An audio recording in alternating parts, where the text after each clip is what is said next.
C'est une entreprise noire que j'adore. Ils font de la confiture au champagne. Champagne jam. De la confiture, mais pas seulement. Des épices, du miel ou encore des légumes en boîte. Si je pouvais, tous les placards seraient entièrement remplis de produits d'Afro-Américains. Ils ont beau être la 3e communauté du pays, seulement 7% des entreprises américaines appartiennent à des Noirs. Alors Maggie fait son maximum. De l'alcool aux produits de beauté et même ses vêtements. Elle a troqué sa garde-robe de designer italien pour des designers afro-américains. Oh, regardez celle-là, tout le monde les adore. Regardez le talon. Je peux avoir l'air sexy avec des vêtements de designer noir. C'est super. Quand je suis en boîte et qu'on me dit « Oh, j'adore tes chaussures », je réponds « Oui ». Et en plus, ça vient d'un designer noir. C'est toujours génial de pouvoir dire ça. Elle est parfois jugée comme raciste, mais elle s'en défend.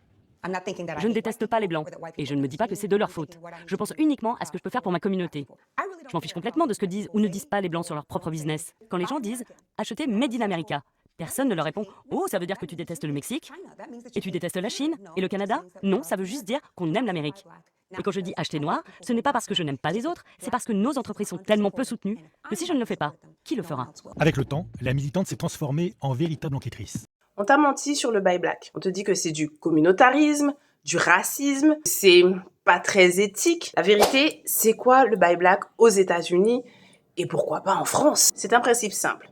Choisir de dépenser une partie de son argent dans des entreprises créées par la communauté. Pourquoi? Les chiffres parlent. $1 reste 6 heures dans la communauté noire américaine.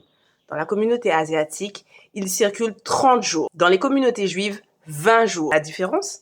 20 jours, c'est le temps de payer des salaires, de réinvestir, de construire. 6 heures, c'est le temps de sortir. Alors le buy black ou acheter noir, ce n'est pas l'exclusion, c'est de la construction. Ces entrepreneurs ne demandent pas la charité, ils demandent des clients.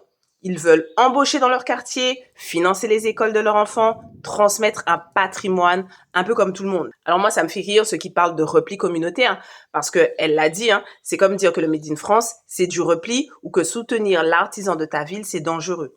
La vérité, c'est que l'économie n'a pas de couleur, mais elle a besoin d'un circuit. Et un peuple qui ne fait pas circuler son argent ne peut pas du tout prospérer. Toi, que penses-tu de ce concept d'acheter noir ?